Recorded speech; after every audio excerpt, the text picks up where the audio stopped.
Welcome, everyone, to tonight's session about plant medicine for beginners taught by Linda Black Elk. I'm Stephanie Bloomhagen. I'm the Executive Director of FARMS, that's Farms with two R's. We're a nonprofit that serves all of North Dakota and the Red River Valley. We provide education for sustainable agriculture and food systems building. So we have a course called Farm Beginnings where people learn the skills to start their own farm business. We place interns on farms and at farmers markets. And if you're interested in that we're recruiting right now for this coming summer. And we have lots of other educational opportunities for anyone who cares about local food and local farms. So check us out at farmswith2rs.org. And tonight we have Linda, so I'm going to turn it over to you, Linda. Awesome. Hi, everybody. It's so great to be on here tonight. This is absolutely one of my favorite things to do, is to just, get on, I wish we could do it in person, right? But to get on here and to just talk about plants, for food and medicine. It's just something I really enjoy, and I hope you all will enjoy it too. Feel free at any point to ask a question. I'll try to keep the chat up so that I can see it. And if you have questions, you can post it in the chat. So I'll try to monitor that as closely as possible. Sometimes it kind of gets away from me, so I apologize if I miss something. But I actually am going to share my screen with you guys tonight so that I can show you some pictures of plants. My name's Linda Black Elk again. I am the Food Sovereignty Coordinator at United Tribes Technical College, so another tribal college. And I basically spend my days looking at plants and making things from plants, making all kinds of food and medicine, and teaching plants. I teach a lot of ethnobotany courses. Ethnobotany, of course, just a big word for the ways that people use plants. Teaching about the ways that people use plants. And yeah, I really try hard to live that. My husband and I have really made a commitment to incorporate traditional foods into our diets every day, every meal, as much as possible. And I actually have some recipes. If you guys were able to see or able to download the PowerPoint, the PDF that I put into the chat, you're welcome to use some of those recipes. And those are the plants I'll be talking about today. If you can't see it, I'm sure that if you send Stephanie an email, she'll email that out to you in the form of a PDF. So I'm going to share my screen here, and hopefully it will work. It usually works, but sometimes it takes time. Okay, good. That's a good sign. Beginning. Can you kind of see it? Oh, there we go. It's kind of a black screen for me right now, so I'll give it a second to come up. But like I said, if you guys have any questions, feel free to ask as we go along. What does it mean when we say plant medicine for beginners? That's a really great question. So I think that, when I think of plant medicine for beginners, I think a couple of things that are really, really important to point out is that I love medicine. And when I say that, I don't necessarily mean like pills, although I'm thankful for Western medicine and antibiotics and things like that. The thing that I think you have to remember is that we have been conditioned to be afraid of plants. We've been conditioned to be afraid of edible, wild, right? Wild plants, wild food. That term wild can sometimes be scary for a lot of people. And, when you walk into the grocery store, just as you're conditioned to walk down certain aisles, they set them up in a particular way to guide you through the aisles in a particular way and lead you to purchase particular things. A lot of times we are conditioned to be afraid of what's, quote, wild, right? Which is a kind of a strange word anyway. And so I often hear from my students that they are afraid of poisoning themselves. And the thing is, um, uh, if you learn even just 5 basic plants, things that you probably see every day, you'll be able to incorporate those into your lives. And then, once you get those down, you can incorporate another 5. You can take your time with it. It just start off with a couple and then you can continue. So that's just one tip. Just start slow. Everyone knows what a dandelion looks like. I've never met anyone, even little kids, know what a dandelion looks like. And if you start off with the dandelion, you'll be in really great shape because it's amazing food and medicine. And we'll talk about that in more detail in a couple minutes. The other thing, and this is controversial, okay? But I truly believe that it's difficult to poison yourself with plants, plant food and medicine. It's difficult. You almost have to be trying because most plants that are toxic taste terrible. They taste terrible. They have really, really super bitter flavors. And, you'll be like, oh God, I don't want to eat that, 95% of the time. If you're super concerned about poisoning yourself with plant food and medicine, things that are wild, that grow naturally, avoid things that look like a carrot. Okay, Google what a carrot plant looks like, because really the most deadly plants that you'll find, especially around here, are in the carrot family, and that's poison hemlock and poison water hemlock. So if you Google those and you're like, okay, I'm going to avoid the plants that look like that, and you know what poison ivy looks like, if you're allergic to poison ivy, you're pretty much golden. Anything else that's going to make you sick would be, as I said, it would be difficult for you to hurt yourself with them. Okay. And I'm happy to answer questions on that. I can't see the chat while I'm sharing my screen, Stephanie. So if there is something, feel free to interrupt me and let me know. So, okay. So awesome. Okay. Let's get started with some of these plants. Okay. And just feel free to ask questions, and feel free to ask questions about what I said, because I know it's a controversial statement to say you almost have to be trying. But in another example that I come up with is I often have students mistake wild grapes for woodbine berries, or what we call Virginia creeper sometimes, right? Mm-hmm. It has like sort of grape looking berries on it. And it's actually, it's a vine that's related to grapes, okay? The thing is, woodbine berries taste terrible, and they kind of make your mouth feel funny, So if you eat, first of all, though, also, second of all, they're not super poisonous. They'll just kind of give you a tummy ache if you eat too many. But you won't eat too many. I mean, unless you're a glutton for punishment, you won't eat too many because they taste terrible. And they really do. They make your mouth kind of feel tingly and weird. So I think most people would avoid them. Certainly, like my son ate one once, and I let him, and he was like, oh, spitting it out and everything. And that's usually the reaction people would have to something like that. Okay, so let's get started on some of these. I don't have too many of them for you today, but I do have some recipes. And after I sent this as a PDF, I noticed that I actually didn't put the recipe for the rosehip fruit leather that you see in the bottom right-hand corner there, but I'm happy to send that to you. Or you can just Google rosehip fruit leather, and very, very easy to find a recipe for that.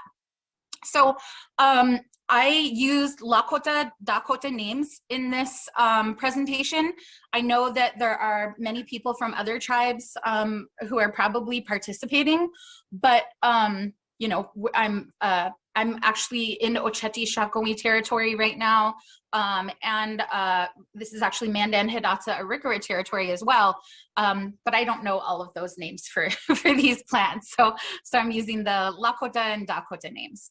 Unjijintkahu, or wild rose, very common to find wild rose bushes all over North and South Dakota's prairies, and they're beautiful.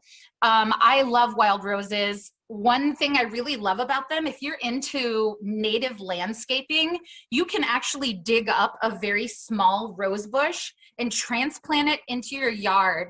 And because, you know, like, especially if you put it in a little bit of a flower bed, it will get huge very quickly.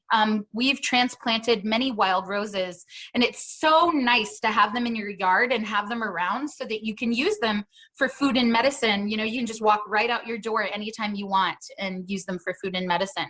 So if you look up in the top right-hand corner there, that's a picture of the flower. And those petals are totally edible. And I love the flavor of wild rose petals. The Valentine's roses you get in the store these days do not have that flavor anymore. They've been so overly hybridized and cultivated and sprayed with all kinds of herbicides and pesticides and fungicides that they actually have no smell anymore either, which to me is 60% of what I love about roses. So it's such a shame. But also they don't have the nutrients that wild roses have. So wild rose petals taste the way a rose smells, except sweet and kind of tart. They're wonderful. You can make wild rose petal jelly. You can make jam. I love to make like just an infusion or a tea out of them. They're beautiful. You can even tincture them if you make tinctures. Tinctures are basically preparations, herbal preparations that are made using alcohol. And a lot of times we avoid using alcohol. I know I do. So, you know, that's up to you, but you can tincture the rose petals. Roses, well, here, I'll go to the left photo there where you see the nice red berries. Those are actually called rose hips. And I've never, some of you guys might know the origin of that name, but you can call them rose hips or you can call them rose berries, but the common term for them are rose hips. And they're the berries off of the rose bush. And any rose bush has edible hips, but you might want to see how much those rose bushes have been sprayed before you harvest them, especially if they're like in a grocery store parking lot or something like that. I actually used to go to the Whole Foods parking lot and collect all the rose hips out of there because I knew they didn't spray there. But rose hips, the fruit of them, those little rose hips taste something like a cross between a cranberry and an apple. They're sweet, they're delicious, they make a really nice treat, and there are really amazing and funny and kind of disturbing stories about them. Have any of you guys ever heard, I mean, a lot of you have heard of Ikedomi the trickster, right? That's the Lakota Dakota trickster. And of course, you know, ikedomi makes all the mistakes so that you don't have to, I think is kind of the idea. But there's a story about ikedomi eating all of the rose hips. And he was going around just hogging all of them, being really greedy. And people were telling him like, you know, you need to be careful because you have to remove the seeds first or you're going to have a problem later. And the reason you have to remove the seeds is because the rose hips have seeds that are covered in tiny little sharp hairs. And they don't really irritate your throat, but what happens much later, if you know what I mean, after they've gone through your system, they'll get stuck in your digestive system, and it's very, very horribly uncomfortable. So in the story, ikedomi is eating all these rose hips. He's not removing the seeds. He's not removing those little sharp hairs. And later on, when he has to go to the bathroom, he has a really, really tough time. And the first time I heard this story, it was a 92-year-old Lakota elder, a woman who was sitting in a wheelchair. She kept her eyes closed the whole time as she was telling this story. And she talked about it. She said, oh, and ikedomi's ass itched so bad. He had to reach all the way up there to scratch it, you know?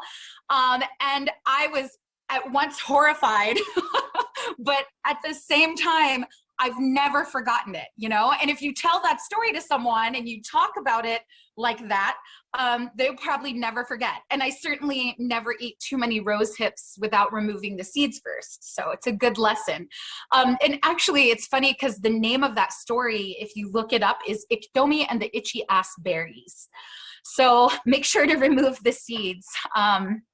from the rose hips before you eat them. But once you do that, you're actually left with a lot of fruit, and it's very tasty. You can dry them and add them to trail mix. You can make a beautiful rose hip tea. I love rose hip tea with a little bit of cinnamon in it, and you can actually see that I've included that recipe over there.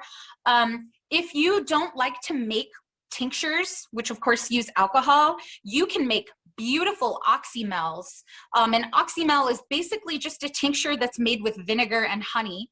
I just realized I have a rosehip oxymel, brewing right behind me here. Let me grab this. And this is a good time for, you had 2 questions in the chat box, and one was, is there an alternative to alcohol for tinctures? Yes. And then after that, somebody wanted to know about how to replant wild roses without killing them. Oh, very nice. Okay, so I'll address the first question. So I've included my rose petal oxymel recipe. And I actually love using the petals for the oxymel just because they have such a beautiful aroma and flavor. But I do make rose hip oxymels as well. This actually has a combination of hawthorn berries and rose hips. And this is for the heart. This is great heart medicine. And all this is, it basically follows that exact recipe you see right there. Only I included hawthorn berries and leaves in here as well as rose hips. And the thing is an oxymel is actually very tasty, right? So I'm opening up this jar, and it smells like definitely has a vinegar smell to it, but I can also smell the honey, and it's fantastic. So I'll just strain this out, and I'll use it just like I would a tincture. Okay, so to the second question of how to transplant wild rose bushes, basically what you want to do, you want to find a place where, and you want to of course get permission, but you want to find a place where you can get a clump of dirt under the wild rose bush. You don't ever want to transplant them bare root. You want to actually take a clump of the dirt with you. Often what we'll do is we'll find a place in our yard or on our land where we want to plant something, and we will dig that dirt up. We'll say, okay, we're gonna put this rose bush here. We'll dig that dirt up, put it in a bucket, take it out with us, and then we'll put that dirt back in the hole when we take the rose bush or whatever with us. So you just want to make sure to have a good dirt ball on the bottom of your rose bush. And that's actually how I transplant almost everything. And I've always had a lot of success with it. Okay. More questions. Yep. 3 people want to know, if you make rosehip tea, do you have to remove the seeds, or will they come out when you strain the tea? Great question. So I'll answer that one first real quick. The answer is you can make rosehip tea with whole rose hips as long as you strain it well. Or if you use like a tea bag, I use these mesh fillable tea bags where I'll put the rose hips in here, and then I'll use like a rubber band or a string to close it up super tight. These actually already have strings on them, but the hairs won't escape even this like muslin mesh bag. Or you can just strain through a coffee filter. It doesn't have to be fancy. Strain it through a t-shirt if you want, or a tea towel. It doesn't have to be fancy. Just strain the hairs out if you're going to use whole rose hips. Okay. If you're going to use, if you can find rose hips that are de-seeded, and I'll be honest with you to say that I teach a lot of classes to where we make things with rose hips, and I buy my rose hips de-seeded already. And it's so convenient. I don't know who's out there seeding those rose hips one by one, but I am very appreciative of them. What's the next question? Is the ratio the same for all oxymels? Honey to vinegar, 1 to 1/2? Usually. Okay, the real answer to that is it depends on who you ask. I am someone, honestly, this is plant medicine for beginners, and I will tell you that if you add a little more honey or a little more vinegar or more rose petals, it's not going to change all that much. Make it easy on yourself and come up with a ratio that you're comfortable with. And the thing is, trust your body. trust your medicine, trust your taste buds, you know, trust. Because you'll have this oxymel, you'll drink some of it, you know, like a rose petal oxymel, super high in vitamin C, wonderful if, you know, if you're trying to prevent infection. Let's say you catch a cold, and normally when you catch a cold, you end up with a sinus infection or bronchitis or pneumonia, and you're trying to prevent that infection. A rose petal oxymel or a rose hip oxymel or even your rose hip tea, they're so high in vitamin C that they'll actually help to prevent infection, okay? They boost your immune system greatly. So, you know, if you start using it that way, you know, you follow my recipe and you're like, you know what? I really think that I could put more cinnamon in there and I'd like it better. Or I really think I could go without the cinnamon altogether. That is totally for you, and totally up to you. If you want to use half rose petals and half rose hips, you could do that. And you might find that's just a basic recipe. Tweak it to what you like and what you prefer and what works for you. Any more questions? Just comments. Deb said, I'm a beekeeper, LOL. Five beekeepers, 7 opinions. I get it. And Angelica said, make it comfortable to you. So yes, exactly. Make it comfortable to you. So, but just to review a little, rose hips, super high in vitamin C, very, very good for boosting the immune system, very good for preventing infection. For all of the people that I work with, if I know that they're going to go through surgery, I have them drink rose hip tea twice a day, every day, pre-surgery, because we all know that most of the dangers of surgery are not during the actual surgery. The vast majority of those go perfectly well. It's post-surgical infection that we're really worried about. So I have them drink rose hip tea for a week before surgery and a week after. The other thing I'll say is that if you know someone who has really terrible kidney stones or gallstones, rose hip tea and the rose oxymel are wonderful for helping to break up stones as well. Okay. Oh, I also wanted to say that roses, wild roses in particular, because they still have that aroma. But if you look up plants that are used to help people deal with grief, which I know, you know, we've had a lot of loss over the last year, but roses, the essential oil of rose and the tea have been used widely to help give people a mood lift. It's not narcotic at all. It doesn't have anything in it that's gonna, you know, change your body chemistry, like, you know, emotionally or whatever. But it's, you know, like just the smell of roses. I don't know if you guys, it's that way for you guys, but just the smell of roses is just kind of a mood lifter for me. And rose hip tea is like that as well. If you know someone who's been experiencing a lot of grief, try some rose hip tea for them, because it's really, really wonderful for that. And I find especially for young people, because rose hips are totally safe. You can even put them in muffins and cupcakes and things like that. But I find that especially for kids who might have experienced loss, it's just a really good way of helping them through that. Okay. All right. Next plant. So this is bee balm, one of my favorite plants. I guess you know, I'm kind of biased. I included a lot of my favorites in here today. Bee balm is, in Lakota, there's a couple of different names for it. If you ever hear someone refer to washtemana, which means, you know, to smell good, that's used a lot for a lot of different reasons. But a name that I hear very often is Heihaka Tapejuta, which means elk medicine. And that actually refers to its use as love medicine by some people. So I won't go into too much detail about that, except to say, you know, that maybe if you're, you know, young and single and you find a little bag of bee balm under your pillow or under your car, or someone, you know, gives some to you as a gift, you might want to think twice about their intentions. At least that's what I was always taught. Okay. So bee balm is a beautiful flower, a beautiful wildflower in the mint family. Okay. So I'm going to say that again. This is a member of the mint family. What does that mean? It means it's related to things like peppermint and spearmint, to cheaka that a lot of us, have drank mint tea in our lives, chayaka.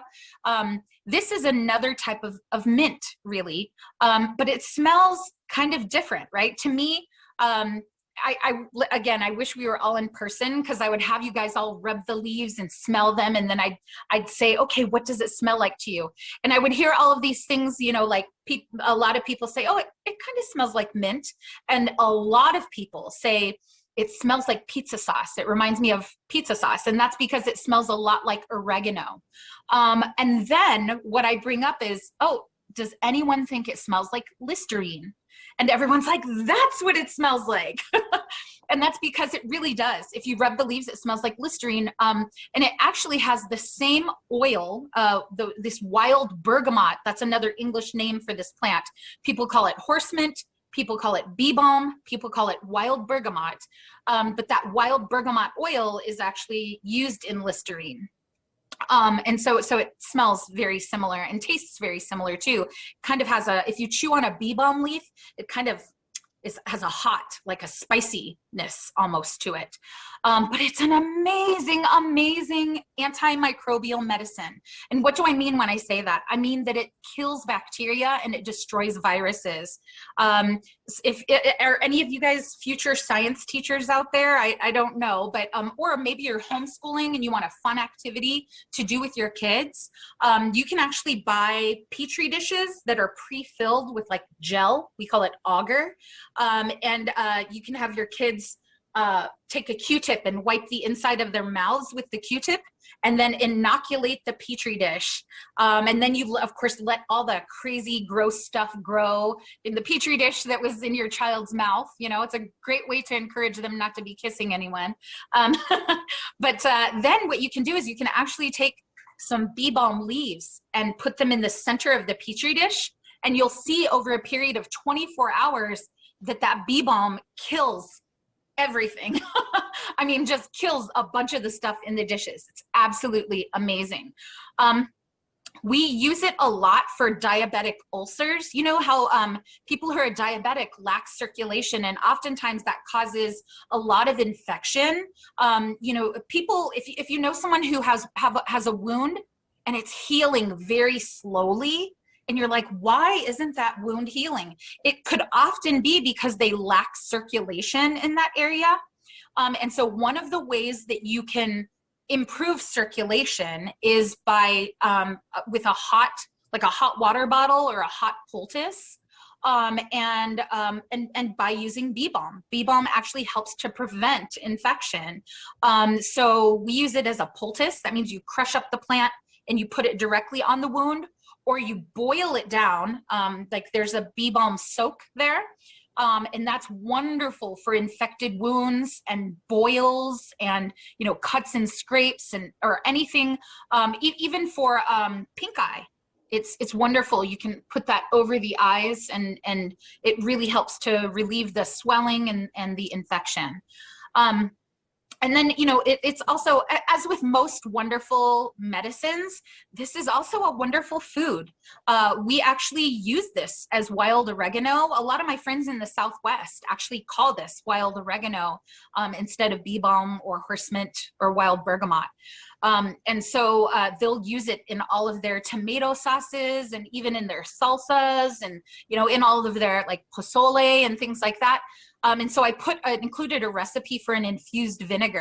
2 days ago, my husband and I actually made dried meat soup, bapa soup, with dried buffalo meat and timsina, as the case may be up there, and a few other ingredients. And this was one of the spices that we put into our soup. We put some dried bee balm in there, and it's absolutely delicious. So you can use it in all sorts of recipes. Antimicrobial. The tea. You can make a tea out of this one. I didn't put a recipe up there, but my standard measurement for a tea is usually about 1.5 teaspoons of the dried herb in 2 cups of very hot water. And you can make a wonderful tea out of this to drink for stomach aches, for sore throats. If you know someone who's experiencing strep throat, it makes a fantastic gargle and tea, and it'll actually help to kill the bacteria that's causing the strep. If it's a bacterial strep, there's a viral strep as well. So yeah, you can use it for all of those things. Are there any questions on this plant? Oh, yes. Lots and lots. Glad you paused. Okay. Okay, so we had a comment on the wild rose petals that they can be used to clean out the eyes a gentle eye wash. Nice. Somebody asked, is bee balm related to or the same as Rocky Mountain bee balm? Do you mean, so there's pycnanthemum? There's like a Rocky Mountain mint, and that's different. That's in the mint family as well, but it's a different species. So I've never heard that Rocky Mountain. Oh, Rocky Mountain bee plant is probably what you're referring to, and that's a different species. Okay. Somebody said, good to see bee balm vinegar. She once used bee balm leaves in her spaghetti sauce. Awesome. Somebody said it looks like bergamot. And somebody else said wild bergamot. So then we had some discussion as to whether it was bergamot or not. Yep, wild bergamot. Is this same? Yep, it is wild bergamot. Yep. Perfect. Okay. Monarda fistulosa. Maybe I should use scientific names. Do your students need those? Those are always welcome. Yeah. Okay. Somebody asked if this grows in Ecuador. Ooh, that's a great question. I don't know. I can find out, but I don't know that offhand. And Linda? Sorry? Oh, I had a question. I didn't know you were still talking. I'm sorry about that. Hi, Addie. Go Hey, ahead. Linda. I just got some seed because I want to try to grow this out. Do you have any recommendations? Because I'm used to gathering it, out in the mountains. Yes. So one thing I will say is that if you're going to try to grow it at home, I've had a lot better success with germination when I've refrigerated or frozen the seeds for like a couple of weeks beforehand. Oh. Perfect. I'm going to throw them in. Yeah. I've had a lot better germination rates when I've done that. So Fantastic. Thank you. you're welcome. And she also commented that she uses it in beans and red chili. Oh, yeah. Yum. That's all the comments we have at the moment. I'm Awesome. continuing to monitor. Great. Okay. So let's go on to the next plant. So I wanted to put a few plants in here that were just very common, that a lot of us, utilize every day. And, this is, of course, a class for tribal college. So I wanted to talk a little bit about sage. This is Artemisia ludoviciana. And, in Lakota, it's called Pejihota apeblaska, which means sort of the gray colored grass with the flat leaf, right? Because there's the fringed leaf sage, and there's other sages with different leaves. This is not related to California white sage. California white sage is a salvia. That's actually related to the sage that you put in sausage and your stuffing at Thanksgiving time if you celebrate that. This Artemisia ludoviciana and these sages that grow around here are actually more closely related to sunflowers, frankly. They're in the Asteraceae family. So this particular species, one of the reasons I wanted to put it in here is because we think of it so much as a use as a smudge, right? We all burn it. We've all been there, and smudged with it before in our lives many times. But what a lot of people don't know is that this is a really antimicrobial plant as well. Like we were talking about the bee balm being antimicrobial, this species of sage is as well. And when you burn it, the smoke isn't just being used for spiritual purposes or hasn't just been used exclusively for spiritual purposes, the smoke from this species of sage is super antibacterial and antiviral. So, during this time of COVID, a lot of us were, telling people if they have access to this plant in a respectful way. Of course, it should be harvested sustainably. You never pull it up by the roots. You just break it off down by the ground, and then it's perennial, so it'll send new plants up next year as long as you leave those roots in the ground and don't disturb them. But we were encouraging people during the pandemic to burn this to get rid of to help cleanse the air. And that's why I also put the sage steam recipe and directions on there, because it's wonderful to also help kind of clear out the lungs and the sinuses, to break up that congestion that you might be getting in your sinuses and your lungs. And this applies even during allergy season. It's wonderful for that. So, I think that we often just think of this as something we burn for spiritual purposes, but it's burned for very practical health purposes as well.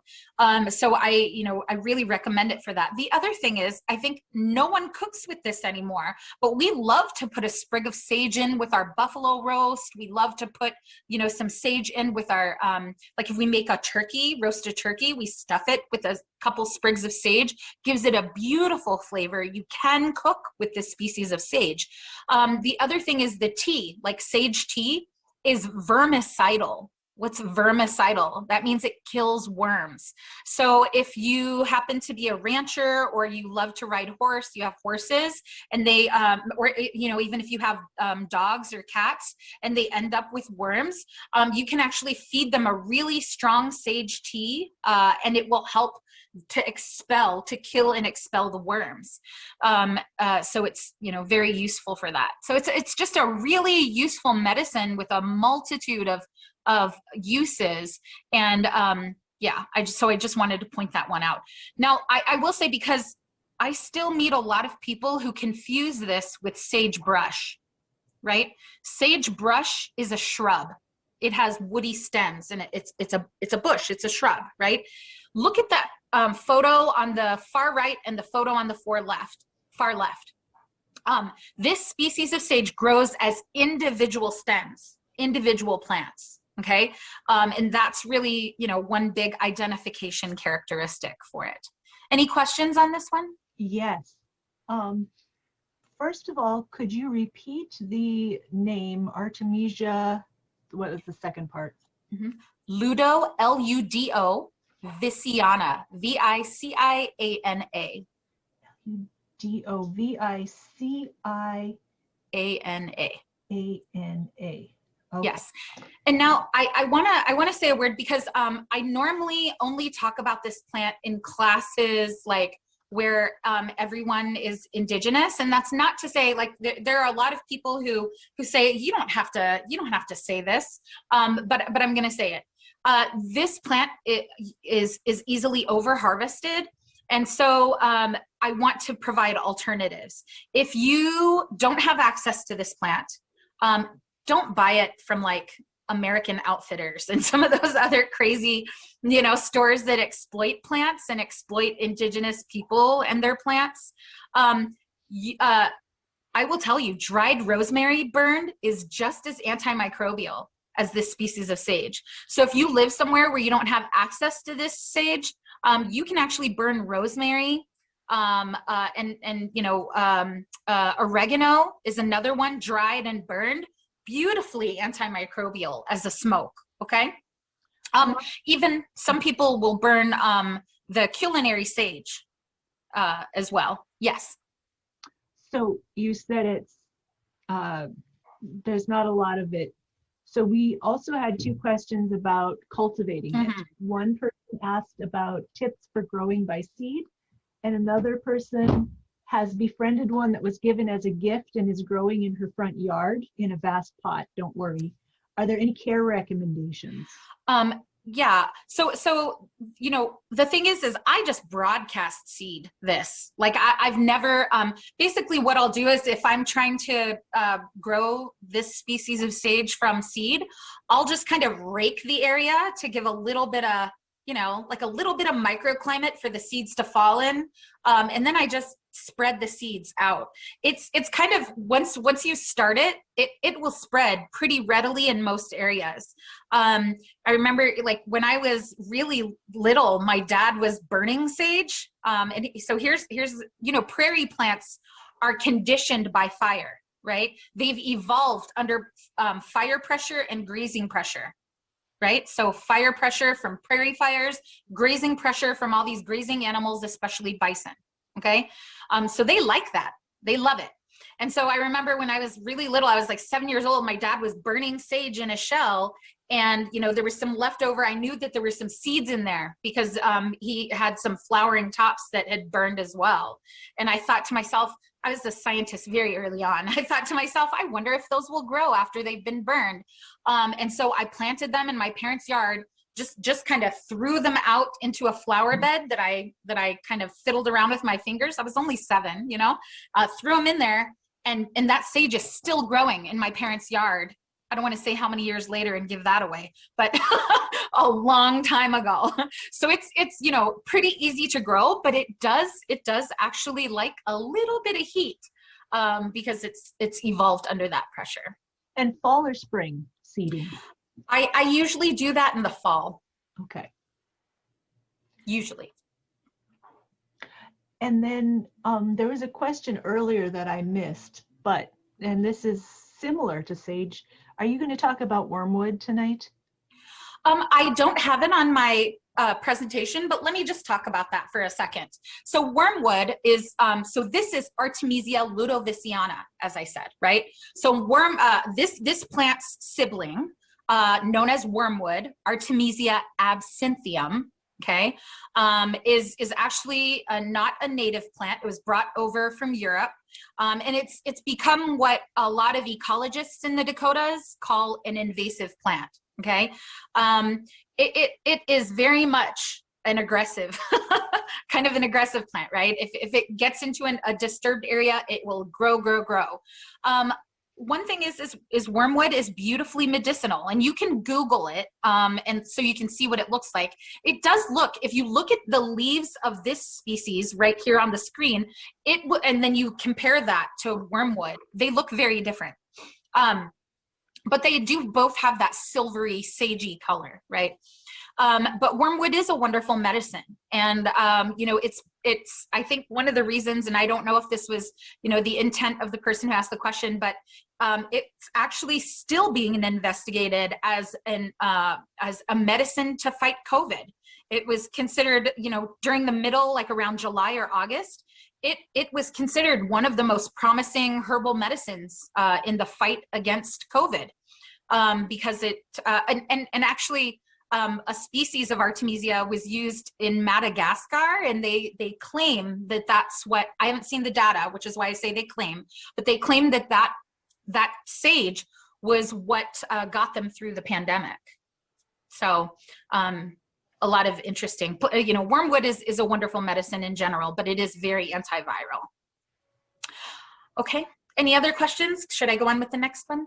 Well, one person asked, would it be appropriate to ask a traditional teachings question, or is there a better time? There's probably a better time, and there is probably a better person. But I can, if you want to contact me, I like on Facebook, I can absolutely put you in touch with someone for like an appropriate person for that question. I'd be happy to do that. Can I put your email in the chat? It was Linda dot. Yep, .black.elk. 2 dots. linda.black.elk@gmail.com. Wonderful. Thank you. I think No we're problem. good. All right. So, oh gosh, nettles. What time is it? Okay. I'm asking because I could talk about nettles all day.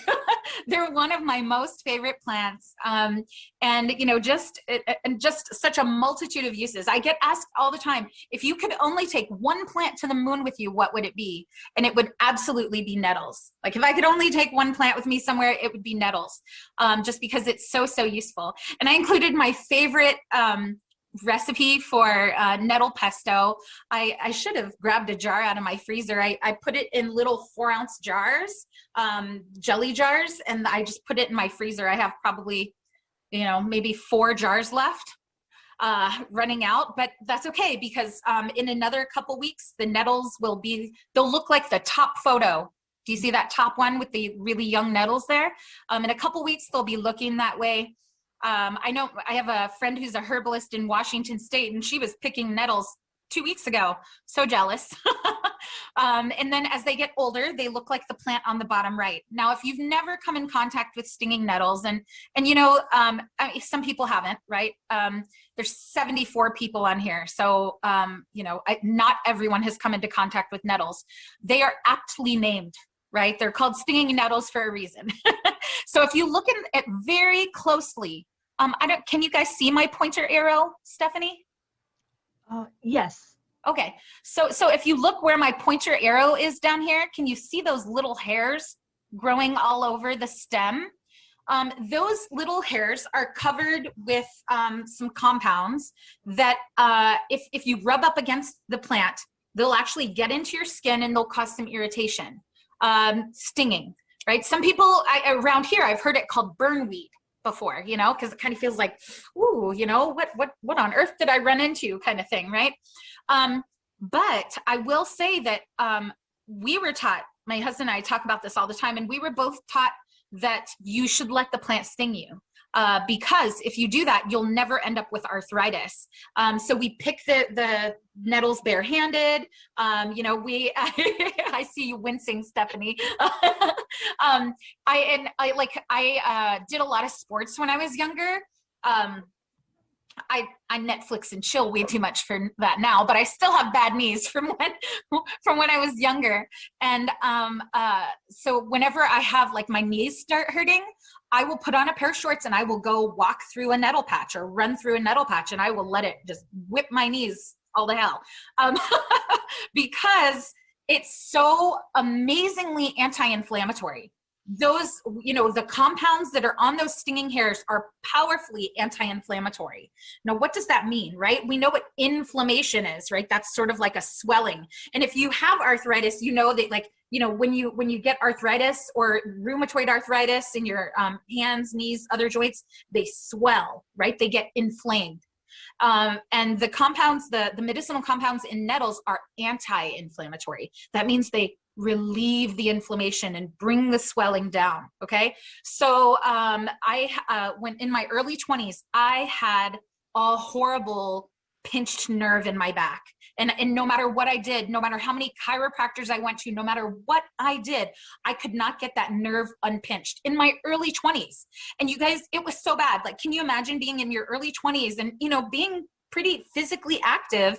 I hiked almost every day. And I couldn't sneeze without being in excruciating pain. I couldn't even stand up and put my pants on. I had to lay down on a bed to put my pants on. It was so bad. And it was like that for almost 2 years. And then one day someone told me, hey, why don't you whip your back with nettles?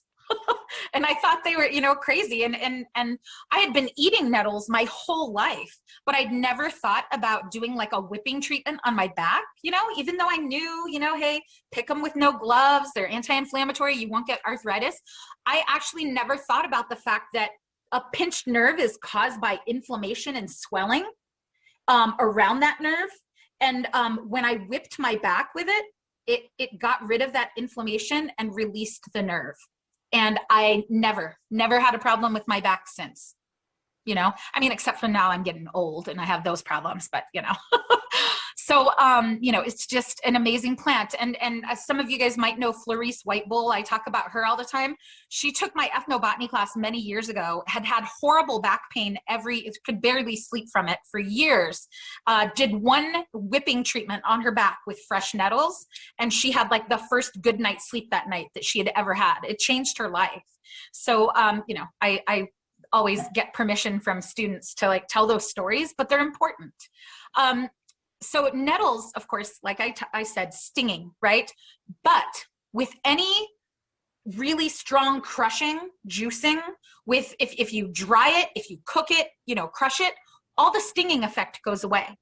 So, you know, we love to blanch nettles. That's hence that recipe there on the left. When you blanch them, even just, you know, throw the young nettle leaves into a pot of boiling water, wait about, you know, count to 15 seconds, 1, 2, 3, you know, count that long, and then get them out and put them in ice water. You will have delicious edible greens. They're one of my most favorite green vegetables ever. Sometimes we won't even blanch them. Like, you know, we're out on my husband's land a lot and we cook over a fire. And so we'll have a kettle of soup and we'll just go and pick some fresh nettle leaves and throw them right into that hot soup. And it adds so much flavor and delicious nutrition to that soup. So you can use them right on the spot as well. But I know a lot of people, you know, you tell them nettles are edible and they're like, why would I want to eat something that stings me? But that's why it's so important to remember that with any cooking, all the stinging effect goes away.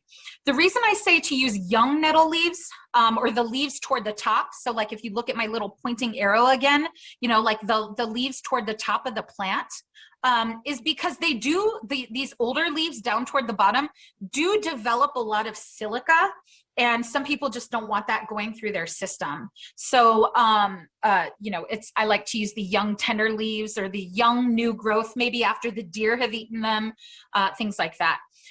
So nettles, when we talk about allergies, like if you have seasonal allergies, I have terrible seasonal allergies. I can tell already that things must have started pollinating because I can feel it, right? I can tell you when spring has really hit because of my allergies. And so I can feel that sort of swelling happening in my sinuses. And so I know by that I have to start my nettle tea, because nettles are also anti-inflammatory for the sinuses as well. So they make a wonderful tea for allergies, okay? I'm trying to think. Nettles, super high in nutrients and very high in protein. So if you know someone who's trying to cut down on the meat in their diet, if you know someone who's vegetarian, or if you know someone who's vegan, and nettles are an amazing plant to include in those diets because they're super high in protein, almost more protein than almost any other green vegetable in the world. And of course they make beautiful pesto. You can see that picture with the spaghetti in the top right hand corner. But we add, you know, nettles to everything. We make nettle salve, we make nettle tea, we make nettle lip balm because it's so good for the skin as well.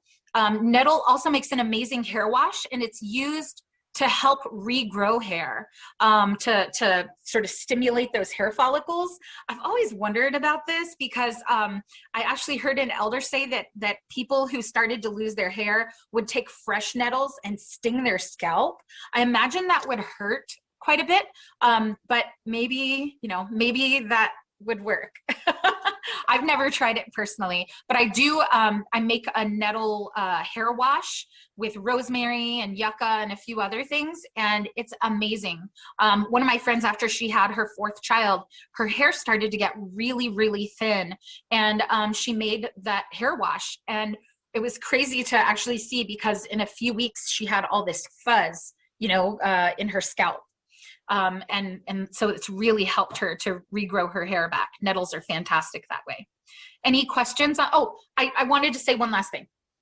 So they're amazing food, they're amazing medicine, and they also make beautiful fiber. So nettle stems are actually a very traditional fiber plant. They're used to make rope and cordage and fishing nets and all kinds of things. So like when people ask me, why is this the plant you'd take to the moon with you? That's why, because it just has such a multitude of uses. Absolutely. I love nettles too. Somebody asked if when the stinging part comes out, like, do they sting less when they're brand new? No, and I would almost say more. I would almost say they're more stingy when they're younger, but it really depends. I found a patch of nettles over in Minnesota that were in shade, and they didn't sting hardly at all. But a lot of times what happens as nettles get older, those hairs, like maybe some deer will walk by and like they'll push the hairs down, or you know, maybe they'll just get older and the little hairs will fall off. So sometimes you'll find nettles, if they're really tall, that will hardly be stingy at all. So Yeah. if you want the real stinging effect, I'd say get them when they're younger. This isn't a question, but we have somebody on who is from Portland, and they shared the Straight Salishan name for nettles. If you're here, I'd love to hear you pronounce that name. Yeah, say it out loud. Sorry, you caught me right when I was eating a chip. Tsatsach ilch. Tsatsach ilch. Ilch is the suffix for all plants, trees, berries, everything. It's a reference to things that come out of Mother Earth too. So it is kind of just a collective linguistic nod to where all of it comes from. But the individual plant would be, so you would have the oak tree is Pisach ilch, which is the plant where Pisach comes from, the acorn. So if you leave it, if you're talking about the leaves, you just leave the ilch off the end, and it's no longer the plant that's in the ground. So it'd be tzatzach. But it's a really, we would make we're a fishing folk, because my mom's folk are Laktamish, Lummy, from the Straight Salishan folks, and we'd make our nets from it and wash it in alder so it would be invisible to the fish. Oh my gosh, cool.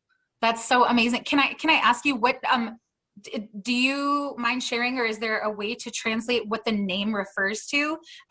Just as an example, the Lakota name for nettles is Cha'Ichachbehu, which you can see up there, and it means that it gets knocked down.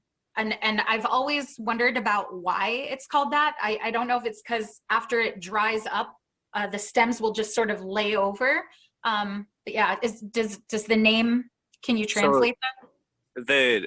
I'm still reconnecting to the language quite a lot, just because my family didn't.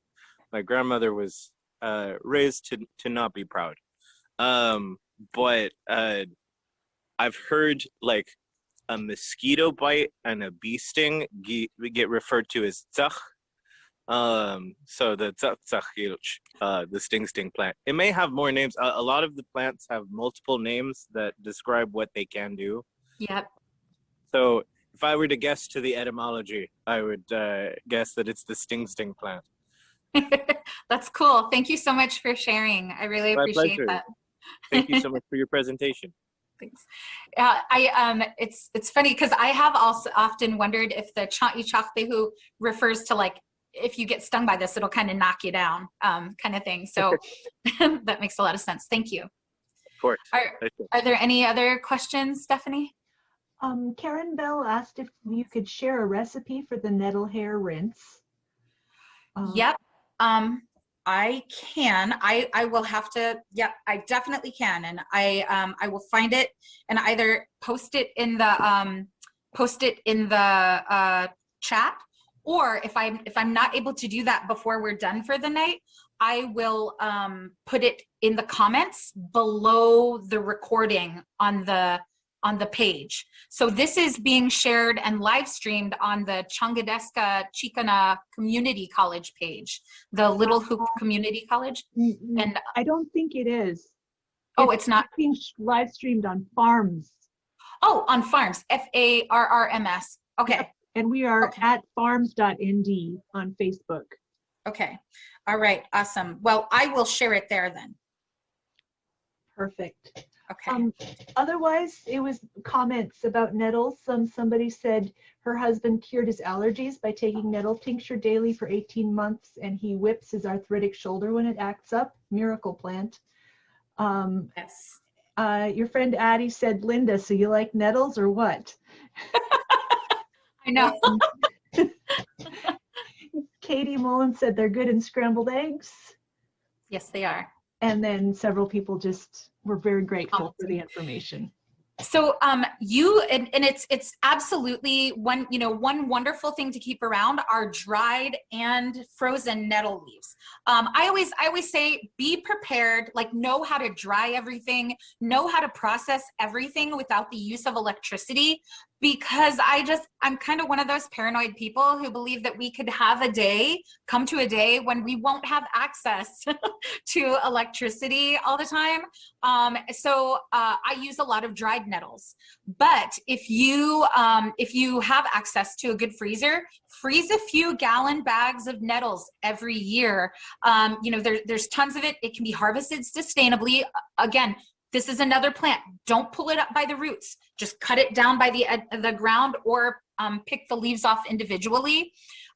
Wear gloves if you want, but you don't have to. Actually, I wrote poetry about nettles. I like them so much. That's for Addie. I'll have to send that to you, sis. I wrote poetry about it because I think it's so poetic that, there's this plant who basically says to you, you know what? I'm going to help you. I'm going to heal you, but it's going to hurt a little bit. And I think that's so apropos because healing hurts often, right? It's not, we expect, because of Western medicine, we expect that healing is just going to be this easy thing. Give me a pill, let me cover up my symptoms and move on with my life, right? But traditional medicine and, medicine for, all over the world, traditional medicine, people will tell you this isn't going to be easy. You're going to go through some stuff for a little while.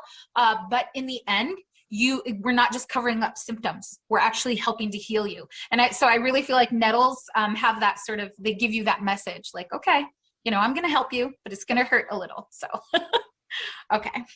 Well, on to the next plant. I could keep talking about nettles. I really could.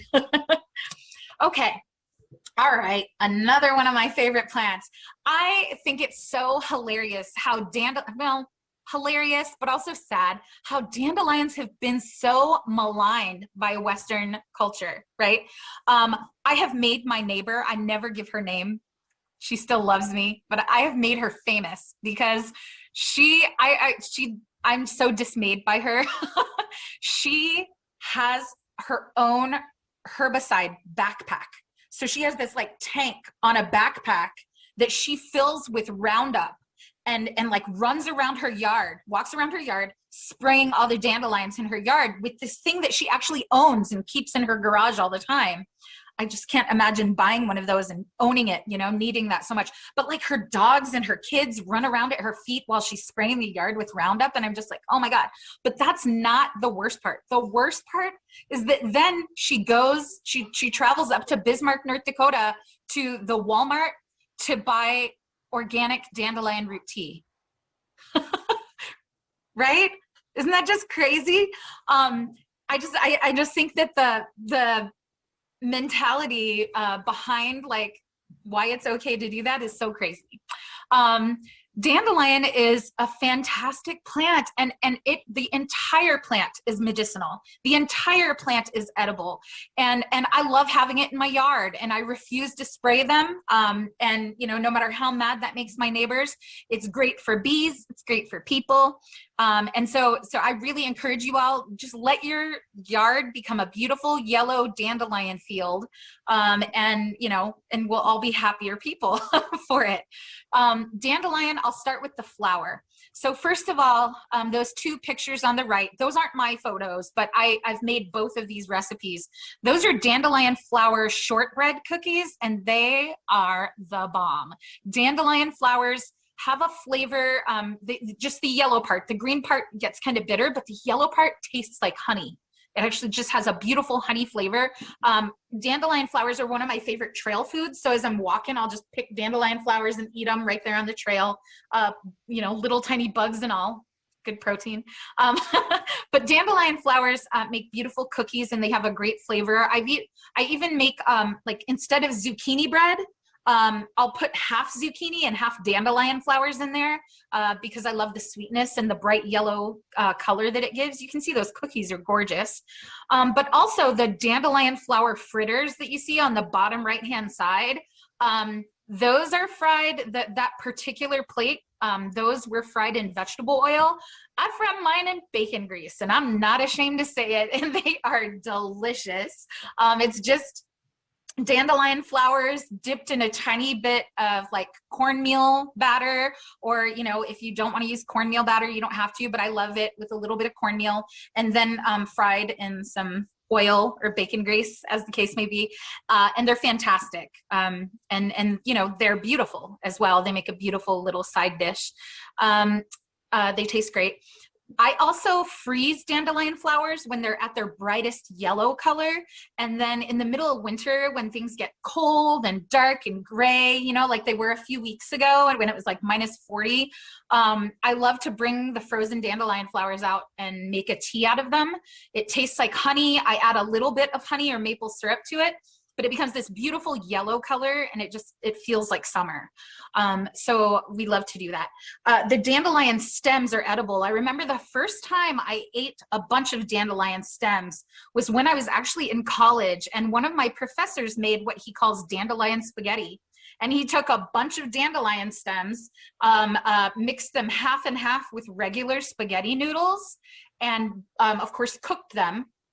And then put just like a regular spaghetti sauce over the top. And it was delicious. And they actually had a beautiful texture, and you never would have known they were in there. You never would have known the difference between them and the spaghetti, but it cut the carbs in half, So I thought that was pretty cool. And I've experimented with adding more and more dandelion stems instead of the spaghetti noodles. And it's totally, I always get away with it. No one ever knows that they're dandelion noodles, They're like, what are these? Because they do have a little bit more of a crunch to them, but they're fantastic. The dandelion leaves, of course, can be eaten raw or cooked. Dandelion leaves with a little bit of bacon. I love bacon, I will tell you that. Bacon and in your scrambled eggs, so good. Dandelion leaves in quiche, dandelion leaves in salad, all wonderful. Dandelion root.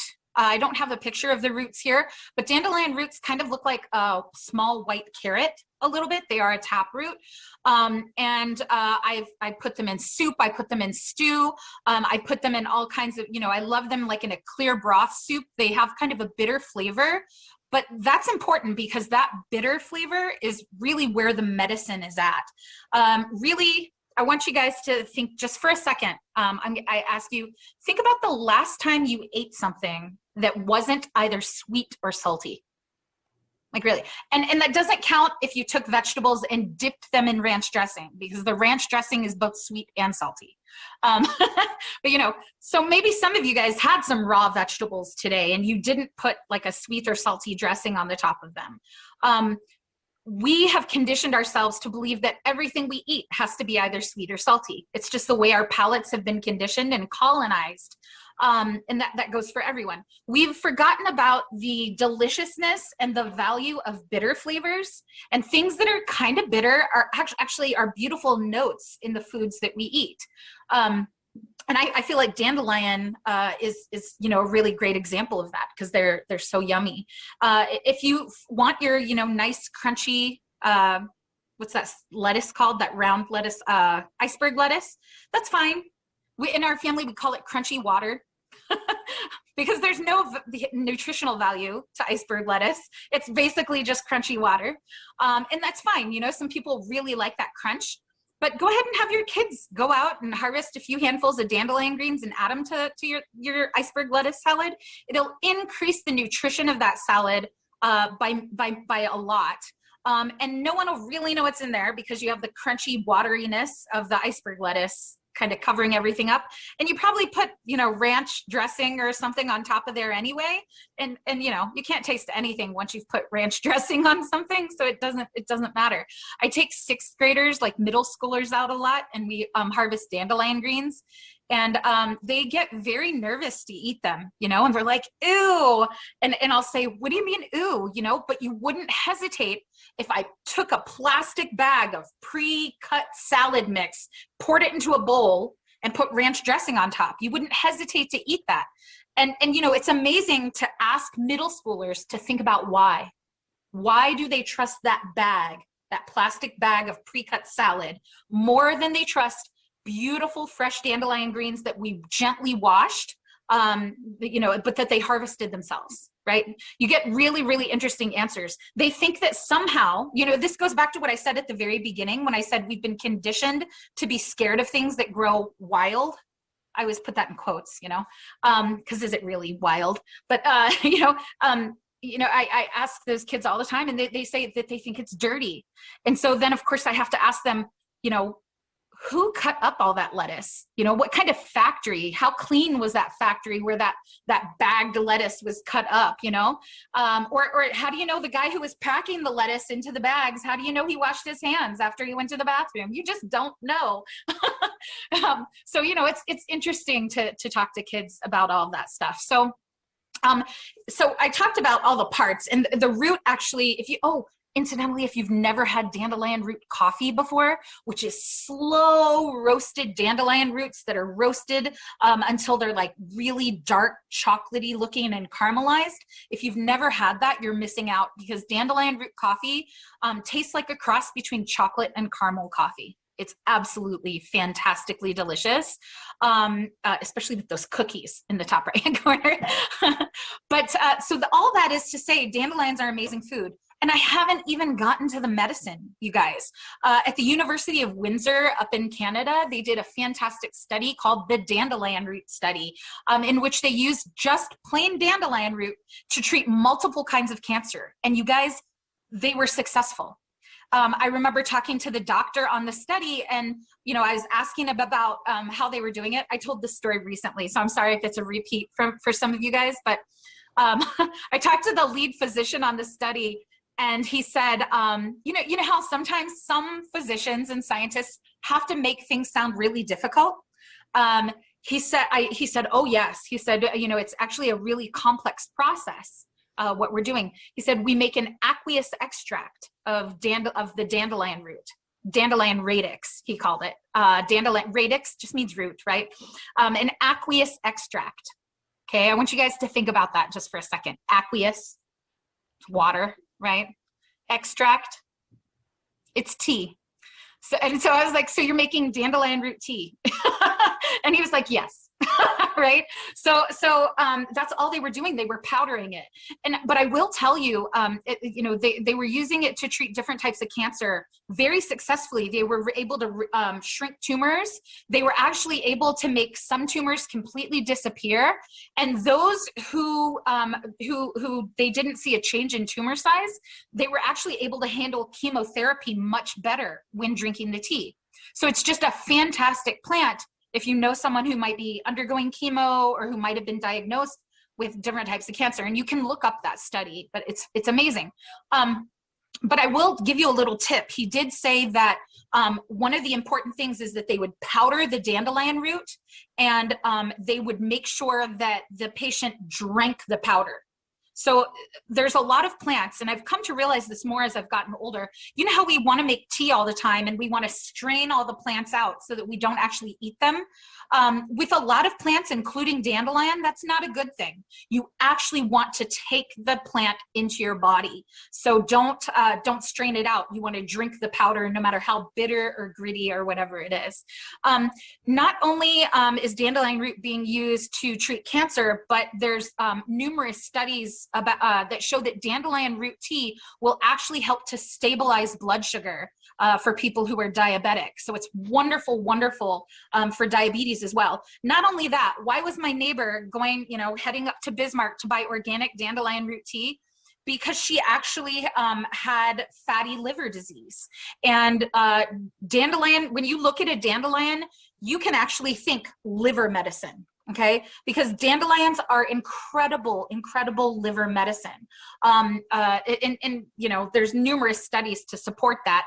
When you buy the box of dandelion root tea, it actually says liver support on the outside of it, because it's pretty widely known and recognized. If you're someone who gets a lot of edema in their legs, I know when I fly on an airplane as I've gotten older, my legs will get swollen a little bit, but I'll just drink a couple cups of dandelion root tea, and it actually helps to flush that excess liquid right out. You want to make sure that you're staying hydrated if you're drinking a lot of dandelion root tea, because it is powerfully diuretic. There was actually a time in Canada when you could not buy dandelion over the counter. You actually had to get a prescription for it because it's such a powerful diuretic. Okay, I believe that's changed now, but yeah. Are there any questions on dandelions? So going back to the fritters, Fame asked if there are other flowers that you can fritter. Tons. I'll actually, I don't have a picture of it, but we'll talk about yarrow in a minute. And yarrow flower fritters, I actually prefer those sweet though. Like the dandelion flower fritters, I prefer savory. The yarrow flower fritters, I prefer sweet. And I don't make a lot of like fry bread or anything, but I have friends who sometimes put yarrow flowers into their fry bread dough and fry it that way. Yeah, it's interesting. But tons. There's tons of flowers that you can fritter. And our friend in Portland, and I'm sorry, I'm not saying your name because I don't know how to pronounce it correctly, he said, I've been trying to wean my partner away from iceberg to dandelions by way of claytonia.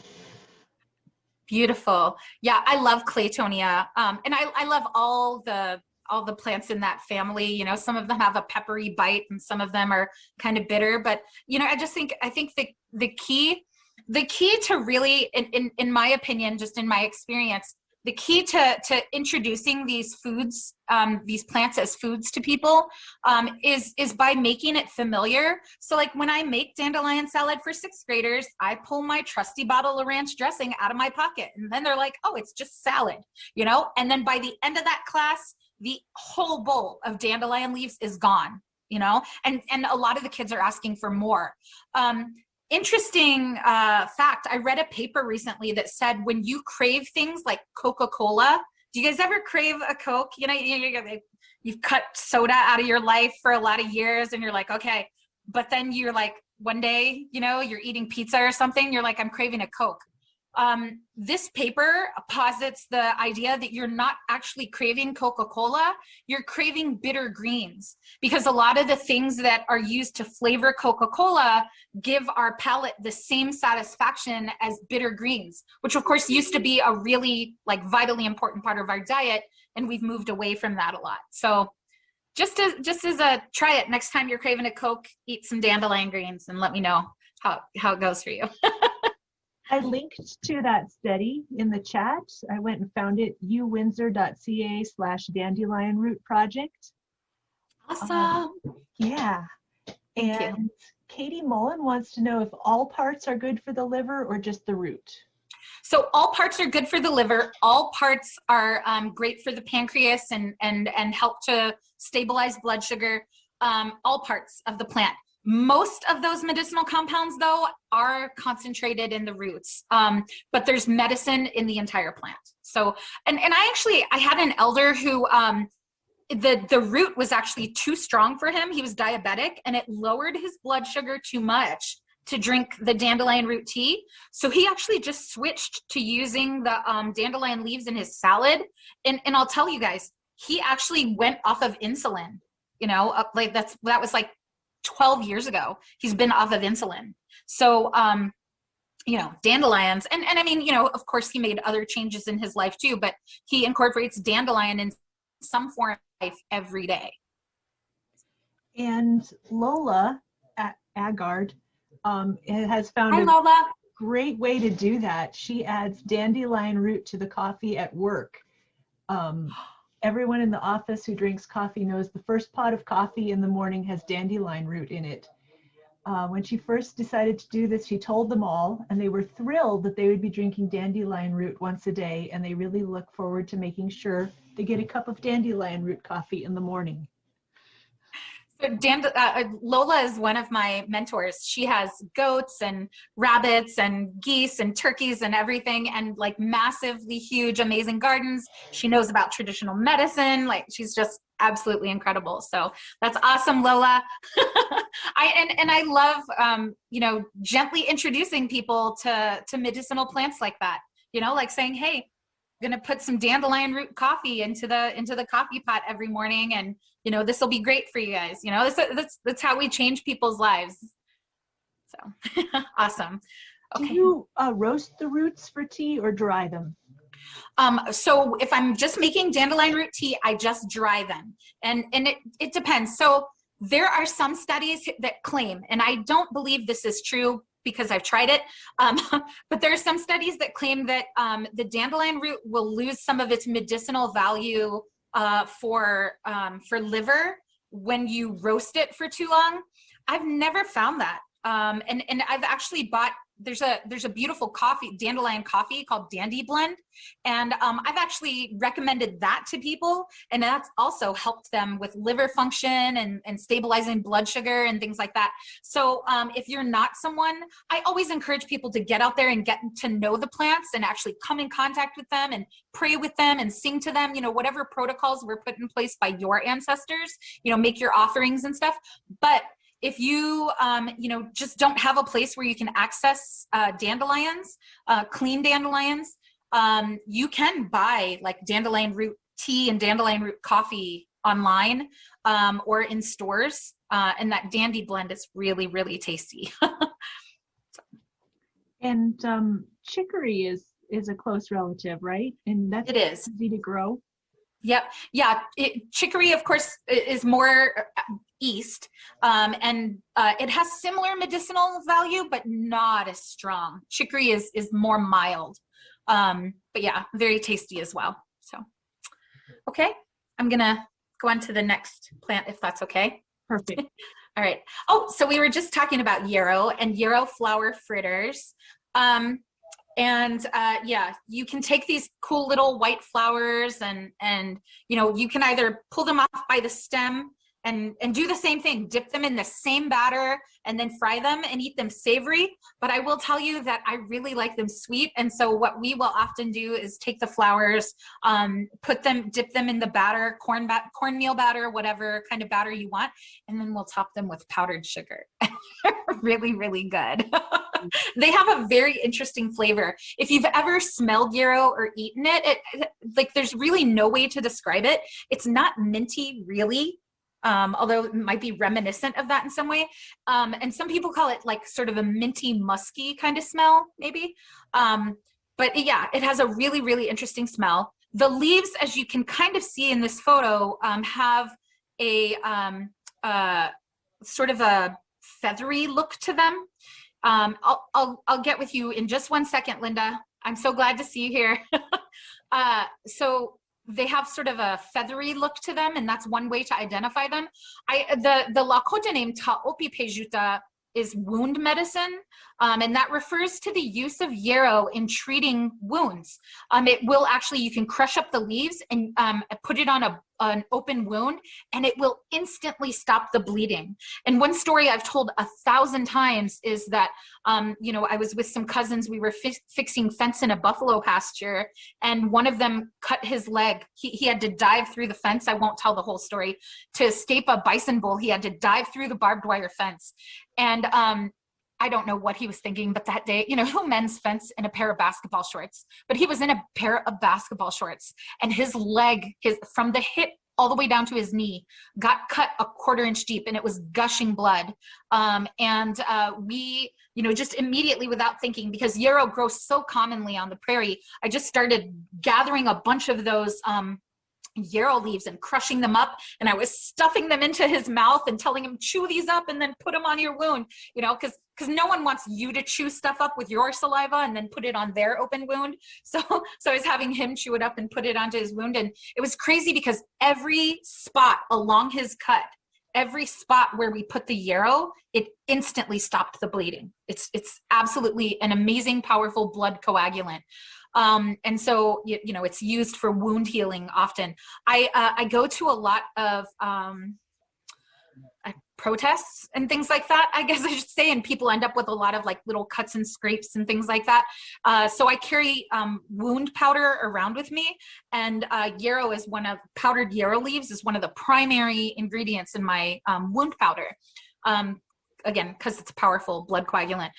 Yarrow tea is often used as a cleansing tea. So if you know people who maybe have a lot of mercury in their system and are trying to chelate, you know, go through that chelation process, I make a tea out of yarrow and a few other plants, burdock root and dandelion root. And these days I put cilantro in there too. And it actually really helps with the chelation process. The other thing is I have my recipe here for my yarrow aglio olio, you know, pasta. And that's, you know, it's basically just olive oil with the garlic and yarrow and red chili flakes and some salt. You know, it's so good. I usually sprinkle a little Parmesan on top of there too. But yeah, it's so delicious. You know, we keep some like in a spice cabinet because we use it a lot. It's a really interesting flavor and it's something unexpected. So when you put it in dishes, people are like, what is that? You know, some people put it into cookies and all kinds of stuff, sweet and savory. Yeah. Yarrow tea, again, like the cleansing, I'm trying to think of what I didn't say. Oh, I along with the Lakota name there, I love the Ojibwe name for this plant. The Anishinaabe name is Ajidamuzo, which means squirrel tail, because the leaves are this kind of like bushy squirrel tail looking leaf. That's a lot of fun. So Linda Brunner, you had a question?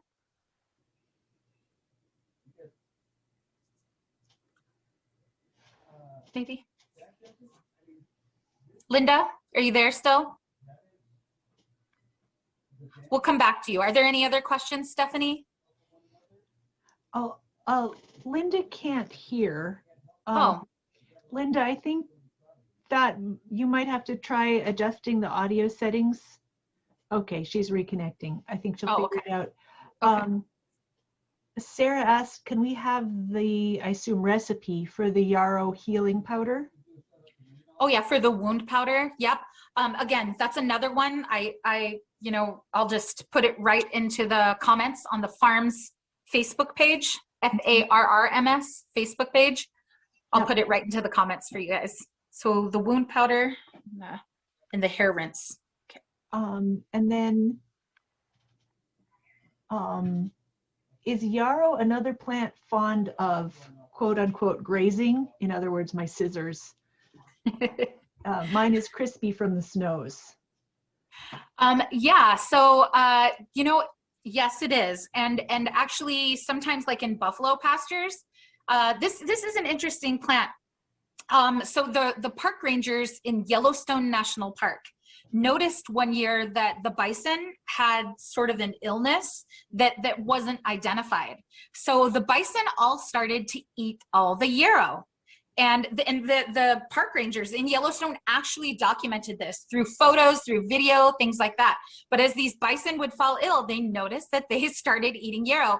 And it's actually become like a common sight in the park that for certain illnesses, like the bison, no medicine, the buffalo, no medicine, you know, and yarrow was one of them that they turned to. So yeah, it's definitely also one that's evolved under some grazing pressure. Although, you know, I just wonder, because it's so plentiful, you know, and even I've noticed in cattle pastures, it's something that's really plentiful, and only sometimes have I seen them eating it. So maybe it's something they only eat when they're sick. Is the root edible? I've never used the root of yarrow, but I have heard of certain, like some Western herbalists using it, but I personally don't. It's another one of those plants I always leave the root in the ground. So. And have you grown it by seed? And if so, please share your experience with that seed. Great question. I've never actually grown this one from seed. What I'll do is I'll go out, and it's the easiest thing in the world. I'll find one and I'll just kind of dig it up with my hand and put it in my yard. And the first year you have one plant and the next year you have 6. It will spread prolifically. And if you're in a place where it's native and it's like kind of liking the weather, you might even want to think like, I mean, unless you want it to spread to your whole yard, like having a yarrow lawn would be beautiful. And it would smell great anytime you walked on it, but it will do that. It will like spread through your whole yard if you let it. But I've never grown it from seed. So. Are there other plants that get mistaken for yarrow? Yes. And in fact, like I remember years and years ago when I was first starting off, I actually thought this was in the same family as carrot plants, you know, and it kind of mimics that a little bit. It looks like those a little, but the smell is very distinctive. And this, I don't want to get overly technical botanically, but this has what we call a corum inflorescence instead of an umbel. There are a lot of ways to recognize it. I will also say, follow my arrow. Do you guys see my arrow here? Mm-hmm. Notice that yarrow has a slightly fuzzy stem. Do you guys see that? It's not irritatingly fuzzy, but there are little hairs on there. So if you're ever worried about getting this mixed up with with hemlock, like the poison hemlock has a completely smooth stem, completely smooth. Okay. So if you look for those little hairs, you'll be fine. Okay. Any other questions? We're out of questions for the moment, but I'm sure there'll be more. Oh, someone said it reminds them of baby's breath, and somebody also mentioned Queen Anne. Yeah, so Queen Anne's lace also has a fuzzy stem. So there's a rhyme. If you want to tell wild carrot from poison hemlock, it's not a rhyme. It's a little reminder. The queen has hairy legs. So Queen Anne's lace always has hairy stems, fuzzy stems. So does yarrow. So you can. And remember, poison hemlock always has the smooth stem. So, okay. Perfect. All right. So I mentioned burdock earlier. Okay. Here's a little trivia for you guys. Look at those flowers in the top left-hand corner there. Look at those little kind of almost hooks on the end of the flower spikes. If those look familiar, it's because these are actually the inspiration for Velcro. The guy who invented Velcro literally got the idea from burdock flowers. And yeah, if you try to push them together, they separate in exactly the same sort of zipper-like fashion that Velcro does.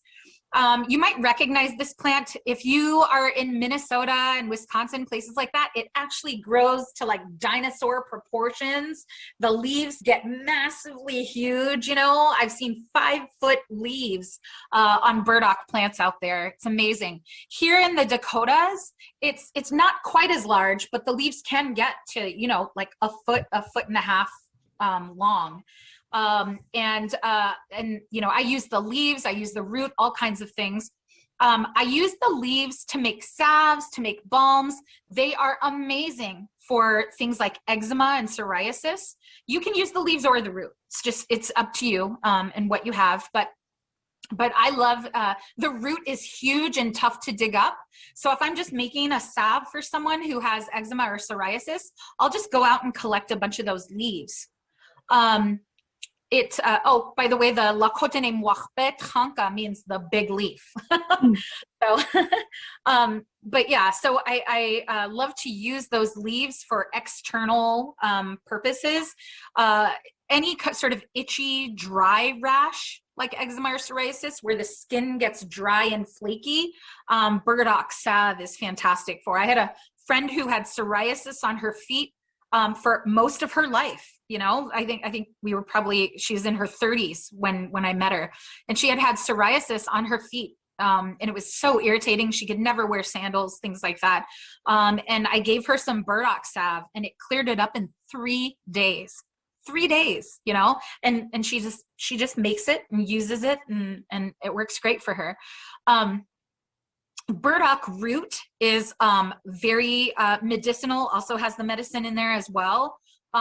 It's bitter.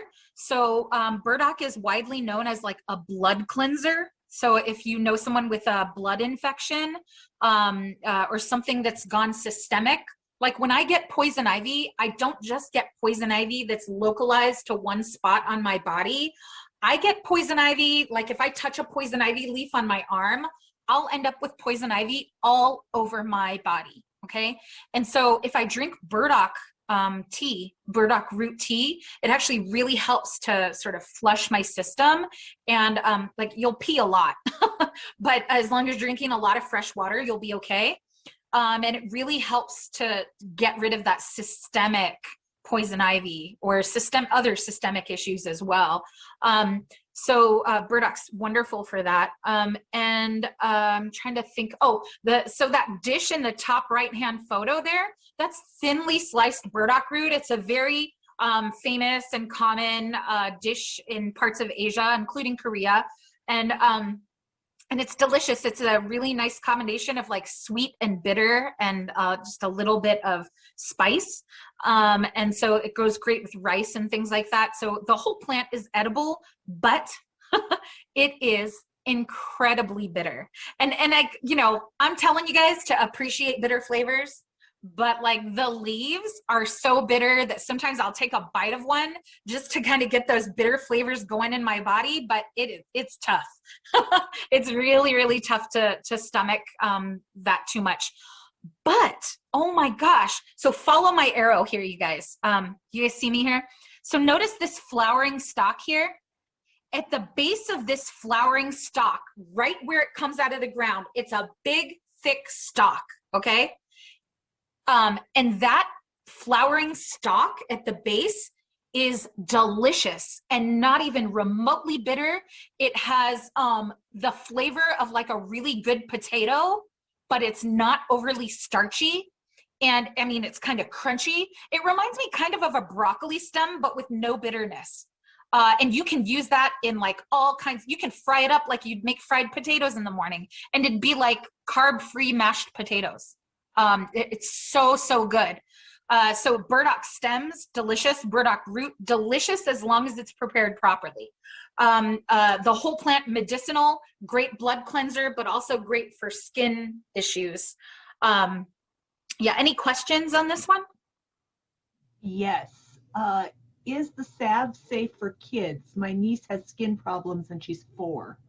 Yes, it's totally safe. In fact, I've used burdock root salve on like little babies for eczema. Like, you know how like little babies will often get like eczema in the folds of their elbow or behind their knees and behind their earlobes. This is, I've been using this on my 19-year-old his whole life. Are there any contraindications with medications? Taking it internally, yes, there are, just because it's so bitter, but it's not, I'm trying to think of what the counterindication was. I'll have to look that up for you. I'm having trouble remembering it off the top of my head. It might have been counterindicated for liver medication, just because this is also a powerful liver medicine like dandelion. So if you're concerned and you want something more gentle, I would use dandelion instead. So it's not that it will counteract medication, it will make it too strong for some people. So I'll look that up for you and find that out for you. Can you eat the stem raw? Yes. Oh, absolutely. Son. Hold on. Just wait just a second, okay? Oh, okay. I'll find you another one. Sorry. No, it's okay. Okay. I'll tell James too. Sorry. Okay. So I just wanted to I actually found the counterindications for And do you have a good place to look for any counterindications to any of these? Like I use WebMD. WebMD. Okay. Yeah, and most of them are on here. Let's see. Okay, so the only thing it says it's not counterindicated for anything. I must have been, oh, I was thinking of licorice root. That's what I was thinking of, which is counterindicated for people with cataracts. And licorice root can also cause high blood pressure. So in people who already have high blood pressure, it can actually exacerbate that. That's licorice root, not burdock. Okay, I want to be clear on that. Yeah, so it just says that burdock may cause an allergic reaction in people sensitive to certain flowers and herbs. You know, I mean, I'll just say that they put that on pretty much everything. So, Yeah. Yeah. Okay. So, and then you'll also notice, oh, okay. No, never mind. It popped up. So, what it's saying is that burdock might, be counterindicated for things that are used to clot the blood because it's so full of like vitamin K that it will actually thin the blood. So yeah, I mean, as a lot of greens will, like spinach and things like that. So here's something I want to say. Herbs, definitely talk to people. I would never have gone on here and said, be careful with burdock. Like I would never have done that if someone hadn't asked, because I eat burdock, you know what I mean? And people all over the world eat burdock. And the amount that it would take for you to have a problem is so astronomical that there's no way you'd eat that much of this particular plant. There are some plants that I am careful with, right? Like cedar shouldn't be used during pregnancy. Like licorice root shouldn't be used if you have high blood pressure. You know, things like that. But none of the things, like all of the things I've talked about today are incredibly safe and gentle. And so, you know, I think it's just important to remember that most plant medicine is incredibly gentle. It's not like, you know, like think about a pill, right? Pills are often made from plants, but it's like they're, you know, the plant is processed and rotovapped, and one plant compound is pulled out of that and concentrated into one teeny tiny pill, and that's actually quite dangerous. Most plant medicine, teas and things like that, are very gentle, and you know, it would just take an astronomical amount to hurt yourself, okay, or to see the effects of that. Like I can't imagine that you would really have problem like in the amount of burdock tea that you might drink. Like if you were trying to cleanse, I can't imagine that you would have a problem with thinning of blood unless you drank a gallon of it a day for weeks and weeks. And, you know, hopefully you're not doing that with anything, especially not coffee and stuff like that. So, okay. One last, a question and a comment. Do you prefer burdock salve to plantain salve for eczema? I actually mix those two things together very often for eczema and psoriasis. But I will say if I had to choose between one, I would choose the burdock. I've had a lot better success with it. Plantain, I use for wounds. I use it for other rashes like poison ivy. I'll put some plantain on there and burns. But you know, and to soften skin. I find that plantain is wonderful for softening skin, but I find that burdock works better for eczema and psoriasis. And none of these plants are in the nightshade category, correct? None of these, no. And you know, I don't want to encourage anyone to try a nightshade, but especially not belladonna, right? Because some of you guys probably live where belladonna grows. It doesn't grow in North Dakota. But, you know, I grew up eating black nightshade greens, blanched. I still do. And I grew up eating black nightshade berries. So, you know, I have different views on those things. And you know, I have a friend, he's actually a forager named Sam Thayer, Thayer. He has some foraging books out there that are wonderful. And he and I often talk about these things of how do these rumors get started of things being deadly or poisonous, you know, like we've heard that milkweed is toxic. How many of you guys have heard that milkweed is toxic? Milkweed is not toxic, you know. Milkweed is a beautiful edible plant, a traditional food for tribes all over North and South America. It's wonderful. and yet in field guides, they list it as toxic. The same is true for like black nightshade, Solanum nigrum or americanum. But like I said, I grew up eating the greens blanched and I grew up eating the berries my whole life. So. Are these medicinal plants safe for pets? It depends on which you're talking about, and I am not an expert in pet herbalism. There are people who do that like for a living, and you can actually consult with them online. But I'm not, you know, I've never heard of any of these being dangerous for pets, but I do not know. Great question though.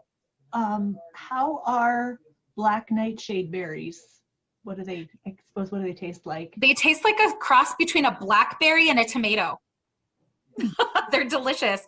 And like, you know, you want to make sure the berries are fully ripe. Otherwise they'll kind of like make your mouth kind of stingy. But once they're fully black and ripe, they're delicious. And you know, we make jelly out of them even. So it's a weird flavor, you know, think about crossing a blackberry and a tomato, and that's almost exactly what they taste like. A smoker thing. What's that? What do you mean Oh. you have a smoker thing? On the sign. Is somebody asking a question, or was that just background chatter? I think it was background. Okay.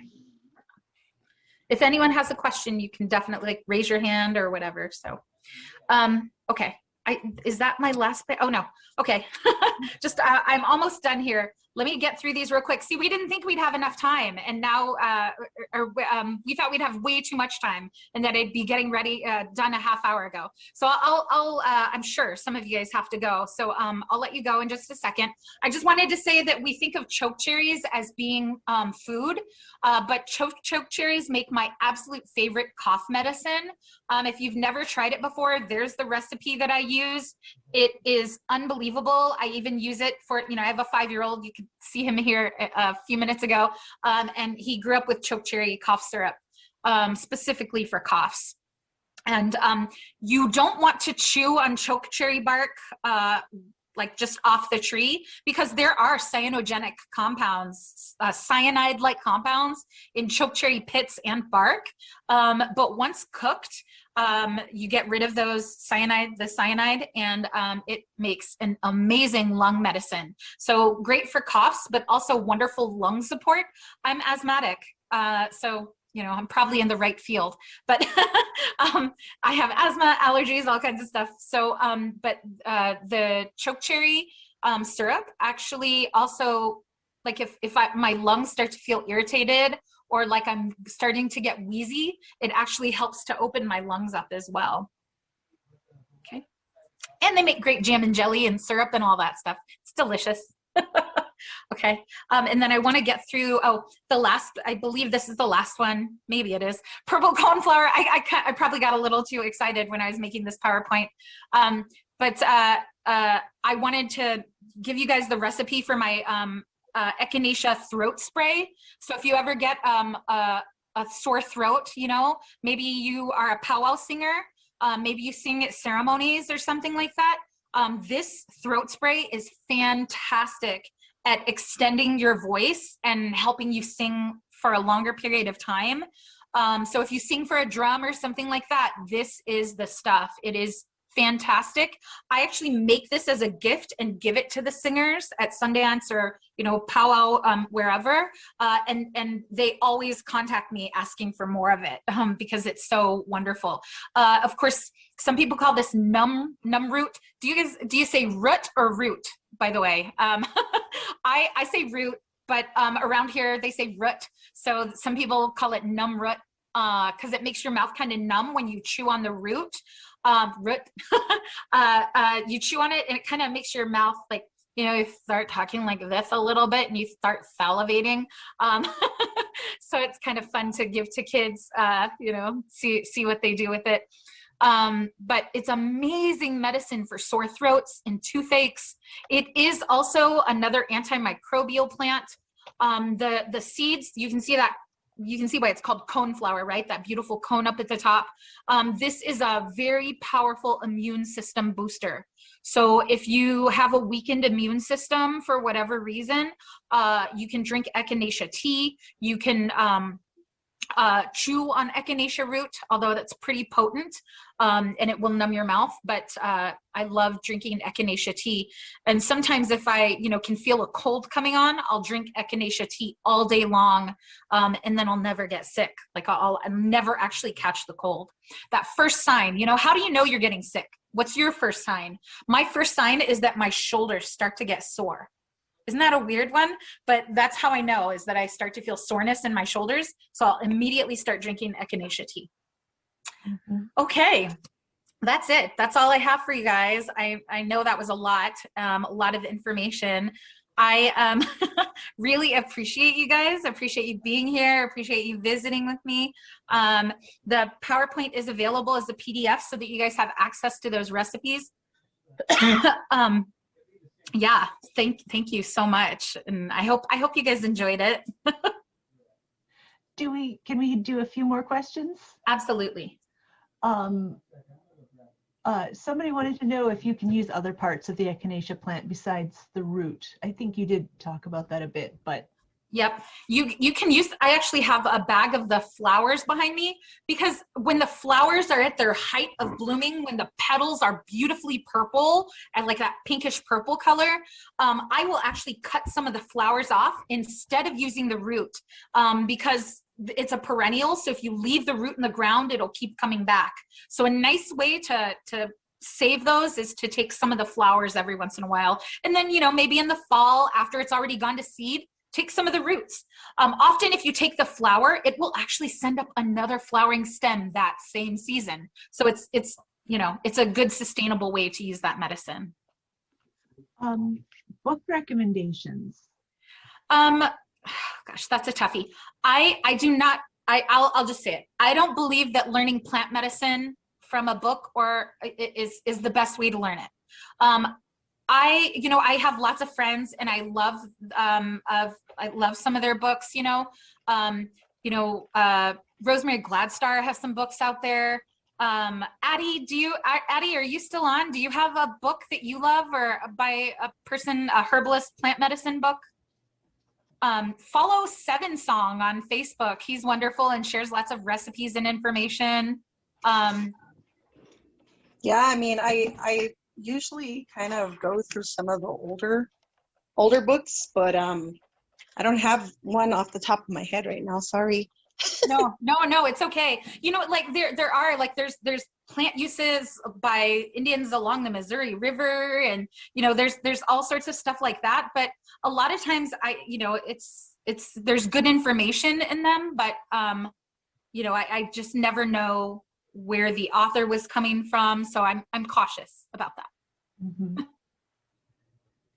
Any other questions or comments? Yeah, if you're just looking for foraging, Sam Thayer's books are great, and he is a nice guy who is open to criticism. So. Julie Bromond on Facebook says, "I just want to come spend a summer with Linda Black Elk. Thank you so much for your time this evening." Thank you guys so much. I've really, really had fun. Yeah, there's lots of comments, but they're mainly thanks, gratitude, and appreciation for the knowledge. Awesome. Thank you guys so much. And if anyone has any questions or anything, feel free to contact me on Facebook, and I'm happy to help out. Wonderful. Thank you. Thank you. Thank you so much. Thanks, everyone. And like Farms, we are farrms.nd on Facebook, and that's where we'll be posting the information that people were requesting during the session. And send me an email at info@farms.org, and I can get you the slides. Awesome. Yep. And I'll, Stephanie, in just a few minutes, I'll be posting some recipes under there for like the wound powder that I talked about, and the hair rinse and things like that. So. Wonderful. Thank you Awesome. so much. No problem. Thanks for having me. All right. Thank you, everyone. So glad you could join us. And See you thank you guys. so much, Linda. Thank you.